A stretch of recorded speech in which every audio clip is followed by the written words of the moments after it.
Hello students, स्वागत है आपका अपने सक्षम एजुकेशन यूट्यूब चैनल पर। आज हम पढ़ेंगे आरएएस मेंस के सिलेबस में एक टॉपिक है राजस्थान के लोक देवता और संत।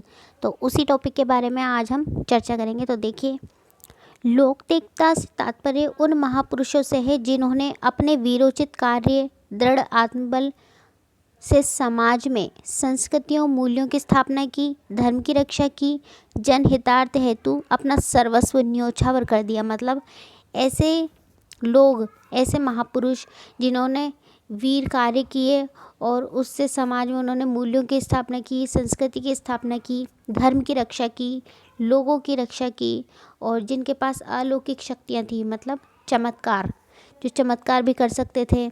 लोक मंगल कार्य के लिए लोग आस्था का प्रतीक हो गए। ऐसे जो लोग थे उन्हें ही लोक देवता का नाम दिया गया। इन्हें जनसामान्य को दुखहर्ता और मंगलकर्ता के रूप में पूजा जाने लगा, क्योंकि इनके पास कुछ अलौकिक शक्तियाँ भी थी, इन्होंने अच्छे कार्य भी किए, तो इसलिए लोग इन्हें दुखहर्ता और मंगलकर्ता भी कहते थे और इनकी पूजा करते थे। इनके थान देवल, देवरे या चबूतरे जनमानस में आस्था के केंद्र के रूप में विद्यमान हो गए। राजस्थान के सभी लोक देवता छुआछूत, जाति पाति के विरोधी और गोरक्षक रहे हैं। मतलब सभी जो लोक देवता हैं राजस्थान के, वो सभी छुआछूत से दूर, छुआछूत के विरोधी थे, जाति पाति के भी विरोधी थे और सभी गायों की रक्षा करने वाले थे। और वो असाध्य रोगों के चिकित्सक भी रहे हैं। यहाँ हम देखेंगे कि लोक देवी देवताओं से संबंधित कुछ शब्दावली हैं, कुछ शब्द हैं जिन्हें कई लोग नहीं जानते हैं, उनके बारे में हम यहाँ देखेंगे। तो देखिए, नाभा। नाभा क्या होता है? लोक देवी देवताओं के भक्त अपने आराध्य देव की सोने, चांदी, पीतल, तांबे आदि धातु की बनी छोटी प्रतिकृति गले में बांधते हैं, उसे नाभा कहते हैं। मतलब जिसके जो भी लोक देवता हैं उसकी सोने या चांदी की, पीतल या तांबे की कोई धातु, उसकी छोटी प्रतिरूपी कॉपी जिसे कहते हैं, वो गले में बांधते थे, उसे नाभा कहते थे। फिर है पर्चा। अलौकिक शक्ति द्वारा किसी कार्य को करना अथवा करवा देना पर्चा कहलाता है, जो शक्ति का परिचय है। अपनी शक्तियों से किसी कार्य का करवाना पर्चा कहलाता है। फिर है चिर्जा। देवी की पूजा आराधना के पद, गीत या मंत्र विशेषकर रात के जागरण के समय महिलाओं द्वारा गाए जाते हैं, जिन्हें चिर्जा कहा जाता है। रात के जागरण के समय जो महिलाएं गीत गाती हैं उन्हें ही चिर्जा कहा गया। देवरे। राजस्थान के ग्रामीण अंचलों में चबूतरे नुमा बने हुए लोक देवों के पूजा स्थल को देवरा कहा जाता है। जैसे राम देवरा है, तो ऐसे चबूतरे नुमा एक जगह होती है, उसे ही देवरे का नाम दिया गया, जो कि लोक देवता के नाम पर था। पंचपीर। अब देखिए, लोक देवता तो सभी हैं, लेकिन उनमें भी पंचपीर हैं। पंचपीर कौन कौन से हैं वो देखेंगे। मारवाड़ अंचल में पाबूजी, हड़बूजी, रामदेव जी, मांगलिया जी, मेहा और गोगा जी, जो 5 नाम हैं, ये सभी पांचों पंचपीर के नाम से जाने जाते हैं। इसको याद रखने के लिए हम ये ध्यान रख सकते हैं, एक दोहा दिया हुआ है यहाँ पर। पाबू, हड़बू, रामदेव, मांगलिया, मेहा, 5 पीर पधार जो गोगा जी जेहा। मतलब एक तो पाबू जी, हड़बू जी, रामदेव जी, मांगलिया, मेहा जी और गोगा जी, ये 5 जो लोक देवता हैं, इन्हें पंचपीर के नाम से जाना जाता है। और इन पंचपीरों के बारे में और भी जो लोक देवता हैं उनके बारे में हम आगे विस्तार से पढ़ेंगे। देखिए, ये विस्तार से हम इसलिए पढ़ रहे हैं क्योंकि जो मेंस की कॉपी होती है, एग्ज़ाम होती है, उसमें हमें रिटर्न ही करना होता है, तो उसमें थोड़ा अच्छे से लिखेंगे तो ज़्यादा ठीक रहेगा। तो सबसे पहले हम पढ़ेंगे रामदेव जी के बारे में। रामदेव जी लोक देवताओं में एक प्रमुख अवतारी पुरुष हैं। इनके बारे में यहाँ दिया हुआ है कि मुस्लिम समाज इन्हें रामसा पीर के रूप में मानते हैं। रामदेव जी का प्रमुख स्थान रामदेवरा है रुणेचा में, जहाँ भाद्रपद माह से विशाल मेला बढ़ता है। तो जो रामदेव जी हैं, इन्हें मुस्लिम और हिंदू दोनों ही समान रूप से मानते हैं, पूजते हैं। और जो मुस्लिम लोग हैं वो इन्हें कहते हैं रामसा पीर। इनके बारे में देखिए, रामदेव जी एकमात्र लोक देवता जो कवि भी थे। जो रामदेव जी थे वो एकमात्र लोक देवता थे जो कवि थे। मुख्य मंदिर है इनका रुणेचा रामदेवरा में। और जो भी अन्य मंदिर हैं वो हैं मसूरिया पहाड़ी, जोधपुर विराटिया खुर्द, सूरतखेड़ा चित्तौड़ में, छोटा रामदेवरा गुजरात में। जन्म स्थान है इनका उंडू कश्मीर बाड़मेर में। रामदेव जी के पिता का नाम था अजमल, माता का नाम मेणा दे, पत्नी का नाम नेतल दे, बहन का नाम डालीबाई। और इनके जो गुरु थे, ये इम्पोर्टेंट है कि गुरु जी जो थे इनके वो थे गुरु बालीनाथ जी। यहाँ हम देखेंगे इनकी जो समाधि थी वो कहाँ है समाधि, राम सरोवर पाल रुणेचा जैसलमेर में। भाद्रपद शुक्ल एकादशमी रामदेव जी की समाधि पर बीकानेर महाराजा गंगा सिंह ने मंदिर बनवाया था। इनके बारे में विशेष बात क्या है कि रामदेव जी का मेला भाद्रपद शुक्ल द्वितीया से एकादशी तक कहाँ लगता है, रामदेवरा में लगता है। रामदेवरा का मेला सांप्रदायिक सद्भावना का प्रतीक माना जाता है क्योंकि हिंदू मुस्लिम दोनों ही समान रूप से इन्हें मानते हैं। रामदेव जी को मुस्लिम भक्त रामसा पीर, हिंदू कृष्ण का अवतार मानते हैं। रामदेव जी के मेले का मुख्य आकर्षण कामड़िया पंथ के लोगों द्वारा किया जाने वाला तेहरा ताली नृत्य है। इनकी जब पूजा अर्चना की जाती है तो इनकी पूजा में कौन सा नृत्य किया जाता है, तेहरा ताली। रामदेव जी की फड़ रावण हत्ता नामक वाद्य यंत्र के साथ बांधी जाती है। सभी लोक देवताओं में सबसे लंबी गति रामदेव जी की ही है। रामदेव जी के भक्तों द्वारा गाए जाने वाले गीत ब्यावल कहलाते हैं। ये ध्यान रखना है कि इनके द्वारा जो इनके लिए जो गीत गाए जाते हैं भक्तों के द्वारा वो होते हैं ब्यावले। रामदेव जी के मेघवाल भक्तों को रिखीजा कहा जाता है। रिखीजा इनके पूजा में जो नृत्य किया जाता है वो होता है तेरह ताली नृत्य। इन्हें हिंदू कृष्ण का अवतार मानते हैं और जो मुस्लिम है वो रामसा पीर कहते हैं। इनका जो मेला है वो लगता है भाद्रपद शुक्ल द्वितीया से एकादशी तक इसका मेला लगता है। ये बात हमें रामदेव जी के बारे में ध्यान रखनी है। रामदेव जी का जो कुल है कौन सा कुल है, कंवर वंश के ठाकुर और अर्जुन के वंशज से ही है। रामदेव का वाहन है घोड़ा, लीला घोड़ा। प्रतीक चिन्ह है इनका पगलिए यानी पद चिन्ह। पचरंगी ध्वजा है इनकी जिसे नेजा नाम दिया गया। इनकी रचना है 24 वाणियाँ। रात्रि जागरण को कहा जाता है जम्बो या नम्मा। इनके उपनाम हमने अभी ऊपर पढ़े, रुणेचा का धनी, राम सपीर और इन्हें कृष्ण का अवतार भी कहा गया। इन्होंने एक पंथ चलाया था जिसका नाम था कामड़िया पंथ। हिंदू मुस्लिम एकता स्थापित करने पर इन्होंने जोर दिया और रामदेव जी की जो समाधि पर बीकानेर महाराज गंगा सिंह ने मंदिर बनवाया था। ये हमने ऊपर भी पढ़ा। वो मंदिर कब बनवाया था, 1931 में। आगे हम पढ़ेंगे गोगा जी के बारे में। देखिए, राजस्थान के पंचपीरों में सबसे पहला नाम आता है गोगा जी का। जेवर ददरेवा चूरू की राजगढ़ तहसील के चौहान शासक थे। गुजराती पुस्तक श्रावक वृत्तादि अतिचार रणकपुर प्रशस्ति दयालदास के अनुसार इन्होंने अपने मौसेरे भाइयों अर्जन और सुरजन के विरुद्ध गायों को बचाने के लिए भीषण युद्ध किया था। वीर गति को ये प्राप्त हो गए थे। भाद्रपद की कृष्ण नवमी को गोगा नवमी के रूप में मनाया जाता है, जिसमें योद्धा के रूप में इनकी पूजा की जाती है। ये अधिकतर सर्पदंश का उपचार करते थे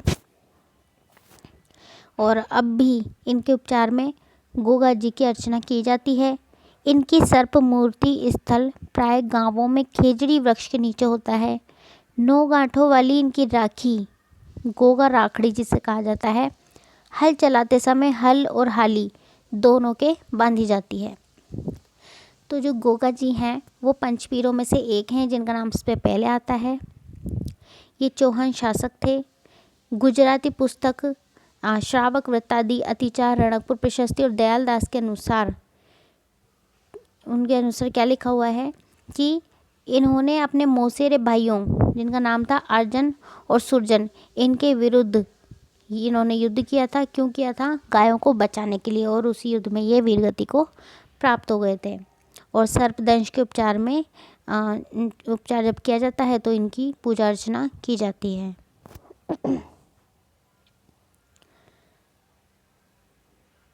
आगे इनके बारे में हम देखेंगे।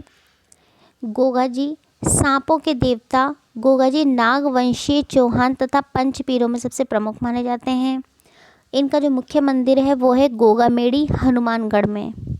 अन्य मंदिर हैं इनके ददरेवा शीशमेड़ी चूरू में, ओल्डी है इनकी सांचौर में। जन्म स्थान इनका ददरेवा चूरू में।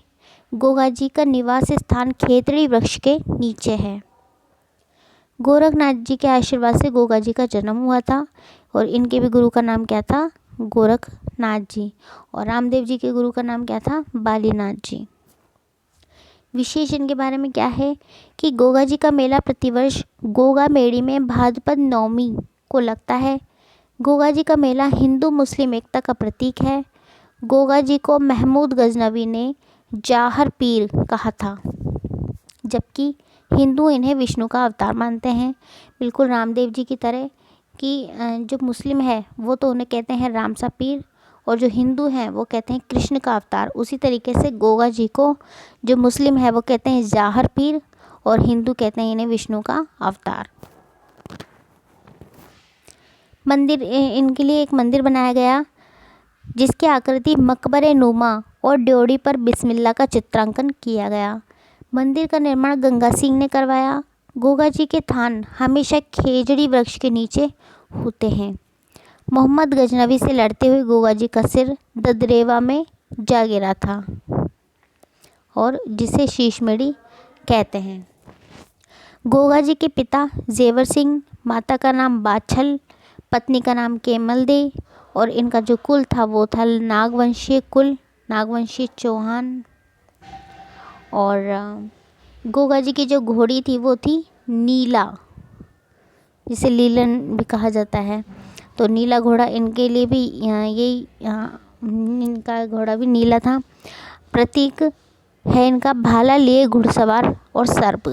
समाधि स्थल है इनकी गोगामेड़ी में। उपनाम है इनका जाहर पीर, सांपों के देवता। गोगा जी ने धर्म रक्षा के लिए मुस्लिम शासकों से 11 बार युद्ध किया था। फड़ के साथ वाद्य यंत्र डेरू और मादल, जब इनकी फड़ पड़ी जाती है तो जो वाद्य यंत्र काम में आते हैं वो होते हैं डेरू और मादल। और रामदेव जी की फड़ जब बाँची जाती है तो उनके लिए काम में जो आते हैं वो होते हैं रावण हत्था।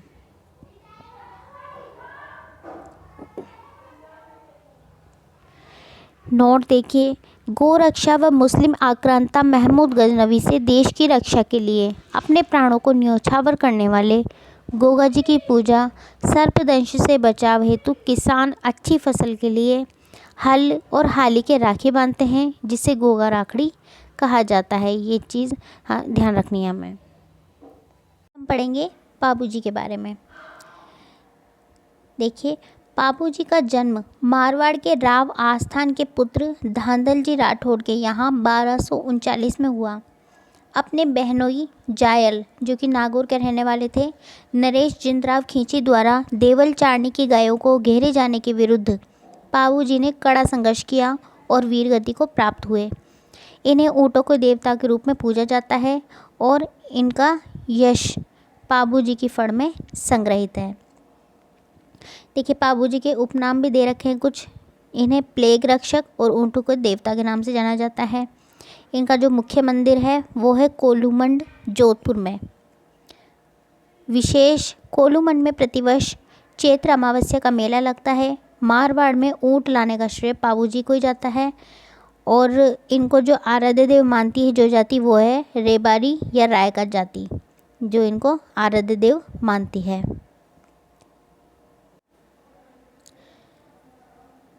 जो मुसलमान है वो इन्हें पीर मानकर इनकी पूजा करते हैं।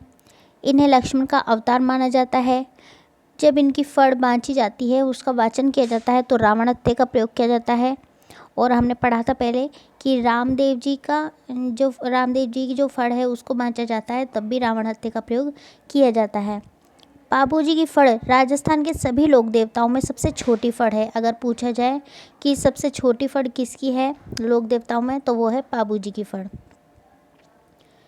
इन्होंने धोरी जाति को संरक्षण दिया था, जबकि पाबू जी से संबंधित गाथा गीत पाबू जी के पवाठे माठ वाद्य यंत्र के साथ नायक व रेबरी जाति के द्वारा गाए जाते हैं। इनका जन्म कोलू गांव में कोलूमंड गांव जोधपुर में हुआ था। इनका उपनाम ऊँटों के देवता, लक्ष्मण के अवतार, प्लेग रक्षक देवता और गायों के देवता है। इनके पिता का नाम है धांधल जी राठौड़, माता का नाम है कमला देवी, पत्नी का नाम है सुपियार सोडी यानी फूलम दे, जो कि अमरकोट के शासक सूरजमल सोडा की पुत्री थी। इनका कुल है धांधलो शाखा के राजपूत राठौड़ व राव सिंह के वंशज। इनकी घोड़ी का नाम है केसर कालमी। इनका प्रतीक है भालाधारी अश्वारोही। देखिए, हमें इसमें सारा सब कुछ ध्यान नहीं रखना है, हमें ज़्यादा से ज़्यादा ये ध्यान रखना है कि इनका जन्म कहाँ हुआ, कब हुआ, इनके उपनाम ध्यान रखने हैं, माता पिता का नाम, पत्नी का नाम, और इनकी घोड़ी या इनकी सवारी जो है उसके बारे में ध्यान रखना है। किसी भी लोक देवता के बारे में जो इनका प्रतीक है वो भी ध्यान रखना है। जोधपुर के देचू गांव में पाबूजी अपने बहनोई की जिंदराव खींची से देवल चांडी की गायों को छुड़ाते हुए वीर गति को प्राप्त हो गए थे। कब? 1276 में। पाबूजी की पत्नी फूलमदे पाबूजी के वस्त्रों के साथ सती हो गई। पाबूजी का प्रतीक चिन्ह भाला लिए अश्वारोही, बाईं ओर झुकी पग। पाबूजी रा छंद की रचना बीठू सूजी ने की थी। पाबूजी रा दोहा लघराज। पाबूजी के पावड़े माठ वाद्य यंत्र के साथ थोरी जाति के लोगों द्वारा बाँचे जाते हैं। पापू प्रकाश आशा मोट जी की रचना थी, जिसमें पाबूजी की जीवनी है। कोलूमंड में चैत्र अमावस्या को पाबूजी का मेला लगता है। पाबूजी के भक्तों द्वारा थाली नृत्य किया जाता है। पाबू धनी से रचना, इनकी जो रचना है वो थोरी जाति द्वारा सारंगी पर किए जाने वाला पाबूजी का यशोगान है। पाबूजी नारी सम्मान, गोरक्षा, शरणागत रक्षा और वीरता के लिए प्रसिद्ध हैं। इनके बारे में विशेष बात क्या है, देखिए नोट। पाबूजी विवाह के समय सूचना मिलते ही देवल चारण की गायों को मुक्त कराने के लिए विवाह मंडप से उठकर बहनोई जयल नरेश जिंदराव खींची से युद्ध करने चले गए थे और वीरगति को वो प्राप्त हो गए थे। जब उनकी शादी हो रही थी तो उस टाइम पर क्या हुआ था कि जो जिंदराव खींची थे यानी उनके जीजा जी, उनसे वो युद्ध करने चले गए क्योंकि उन्होंने गायों को पकड़ लिया था और वो वहीं पर वीरगति को प्राप्त हो गए। इसलिए जो उनकी पत्नी है वो उनके कपड़ों के साथ ही सती हो गई थी। अगले लोक देवता के बारे में पढ़ेंगे हम, जिनका नाम है हरबुजी या हड़बुजी। देखिए, हड़बुजी नागौर गांव के महाराजा सांखला के पुत्र थे। शस्त्र त्याग कर ये बाली जी के शिष्य बन गए थे। ये रावजोधा के समकालीन थे। इन्होंने रावजोधा को मेवाड़ के अधिकार से मंडोर मुक्त कराने हेतु अपना आशीर्वाद और कटार भेंट की। मंडोर विजय के पश्चात रावजोधा ने कृतज्ञता स्वरूप बेंगरी गांव अर्पण किया। हड़बुजी बड़े सिद्धियोगी थे। जाति वर्ग का भेद के बिना वे सबको कृतार्थ करते थे। ईश्वर स्मरण व सत्संग का महत्व बताते हुए इन्होंने निम्न माने जाने वाली जातियों से आध्यात्मिक चेतना जागृत की। इनके प्रमुख स्थान बेंगटी में मंदिर में मनोती पूर्ण होने पर जातरू हरबुजी की गाड़ी की पूजा करते हैं। इनके जो मंदिर हैं वो है बेंगटी स्थान पर है और जब पूजा की जाती है तो इनसे ज़्यादा इनकी गाड़ी की, हरबुजी की गाड़ी की पूजा की जाती है। हड़बुजी शकुन शास्त्र के ज्ञाता थे। इनका जो मुख्य मंदिर है वो है बेंगटी गांव में, जो कि कहाँ है? फलोदी, जोधपुर में। विशेष क्या है कि मुख्य मंदिर का मुख्य आकर्षक पूजा स्थल पर मूर्ति के स्थान पर हड़बुजी की गाड़ी की पूजा की जाती है। हड़बुजी की रावजोधा के समकालीन थे। हड़बुजी के पुजारी सांखला जाति के होते हैं। इनका जन्म स्थान बूडोल नागौर में है। बाबा रामदेव के मौसेरे भाई थे ये। पांचों पीरों का तीसरा स्थान है। पिता का नाम है मेहाजी सांखला, गुरु का नाम है बालीनाथ। इनकी जो सवारी थी वो थी सियार। इनके बारे में जो विशेष बात है वो यही है कि इनके मंदिरों में जब पूजा की जाती है तो हड़बू जी की पूजा नहीं होकर उनकी गाड़ी की पूजा की जाती है। तो ये विशेष बात है और ये रामदेव जी के मौसेरे भाई थे।